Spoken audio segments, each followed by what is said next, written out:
नमस्कार दोस्तों, मेरे चैनल पर आपका बहुत बहुत स्वागत है दोस्तों। आज हम बात करेंगे जानवर की एक ऐसी वफादारी, एक ऐसी मिसाल वफादारी की दोस्तों कि आपको भी सुनकर ऐसा लगेगा कि जानवर शायद इंसानों से कहीं बेहतर होते हैं दोस्तों वफादारी के मामले में। दोस्तों ये घटना है ढिकाला रेंज की। Dhikala Jim Corbett national park का सबसे खूबसूरत इलाका दोस्तों ढिकाला। जैसे अपनी खूबसूरती के लिए मशहूर है, वैसे ही वहाँ के किस्से कहानी भी बहुत अनकहे और बहुत अलग है दोस्तों। तो वहीं की ये घटना है दोस्तों 1984 15 फरवरी की एक दोपहर दोस्तों वहाँ पर एक काम करते थे सूबेदार अली और उनकी एक हथनी थी गोमती। वो अपनी गोमती को लेकर जंगल से चारा लेने के लिए गए, हाथियों के लिए चारा, हरी लकड़ी, हरे पत्ते। चूहा सोत वहाँ का एक जंगल है दोस्तों। वहाँ पर वो अपनी हथनी को चढ़ने छोड़ देते हैं और एक शीशम के पेड़ के ऊपर चढ़ जाते हैं और वहाँ से वो अपनी पूरे मगन होकर अपनी लकड़ी ऊपर से काट काट के नीचे गिरा रहे थे दोस्तों और हथनी दूर कहीं चल रही थी। सूबेदार को ये नहीं पता था कि वहीं पर मौत उनका पीछा कर रही है और मौत उनको लगातार देख रही है। सूबेदार अपने काम में इतने मगन थे कि उन्हें पता ही नहीं चला कि वहीं पर झाड़ियों में एक टाइगर छिपा हुआ था दोस्तों, जो लगातार उन पर नजर रखे हुए था। दोस्तों अब आती है वो घड़ी दोस्तों 18 फुट की ऊंचाई पर थी सूबेदार अली।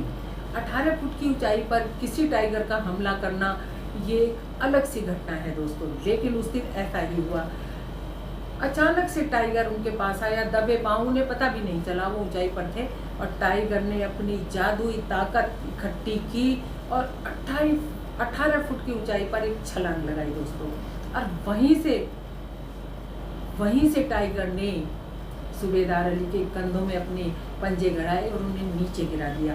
सूबेदार अली को कुछ समझ भी नहीं आया, इतने वो कुछ समझ पाते, इतने वो उसके जबड़े में थे दोस्तों, नीचे गिर गए। सूबेदार अली फिर भी अपनी हिम्मत बटोरते रहे और वो एक हाथ से टाइगर के मुंह को पीछे करते रहे और एक हाथ से अपनी कुल्हाड़ी ढूंढते रहे, क्योंकि कुल्हाड़ी उनके हाथ में थी, वहीं कहीं गिरी होगी।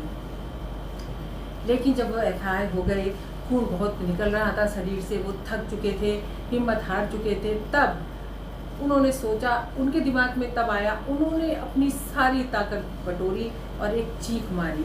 वो चीख उनकी हथनी गोमती के कानों तक पहुंची जो दूर चल रही थी।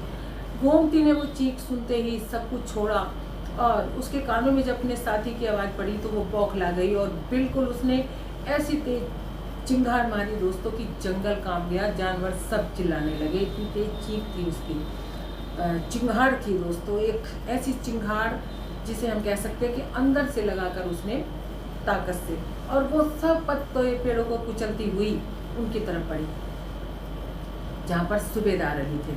जैसे जैसे वो पास आ रही थी, टाइगर भी कुछ बौखला गया था। जैसे ही वो दूर से टाइगर ने उन्हें देखा, गोमती को, वो काल रूप बनी अपनी सूंड उठाकर चिंगारती हुई आ रही थी। टाइगर ने उन्हें छोड़ा और वो जंगल की तरफ भाग गया।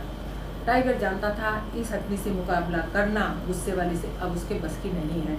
इतने में गोमती जब उनके पास आई तो वो बिल्कुल लहूलुहान हो चुके थे, उनमें बिल्कुल इतनी हिम्मत नहीं थी कि वो उठकर और हथनी के पीठ पर बैठ जाएं। लेकिन गोमती बहुत ज़्यादा समझदार थी और वो सूबेदार अली से बहुत प्यार करती थी। वो एकदम से झुकी, वो समझ गई कि इस वक्त अपने साथी की क्या स्थिति है, वो उठने के काबिल नहीं है।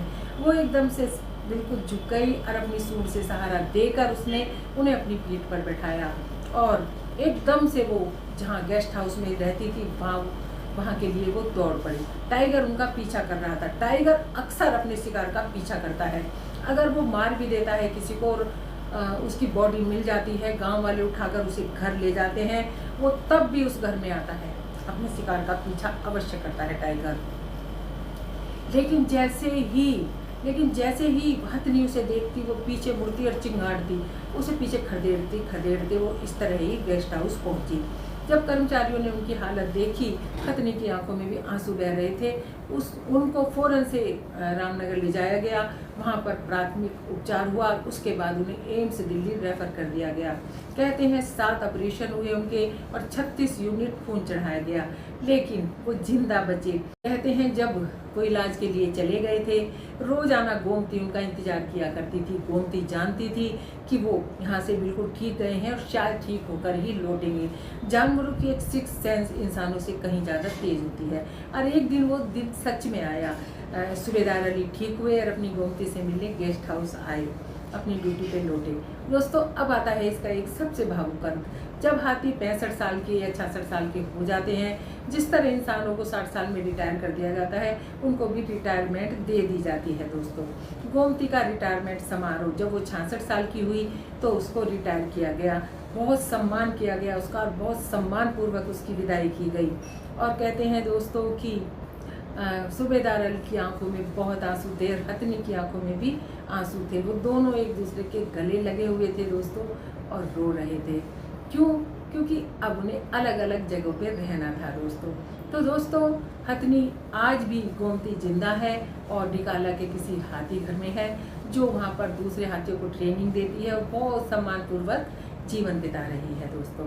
तो ये थी गोमती और सूबेदार अली की स्टोरी। अगर आपको अच्छी लगी दोस्तों तो अवश्य लाइक कीजिएगा दोस्तों। मेरा नया चैनल है, फॉलो कीजिएगा दोस्तों, सब्सक्राइब करें दोस्तों, लाइक करें, शेयर करें। धन्यवाद दोस्तों, फिर मिलते हैं।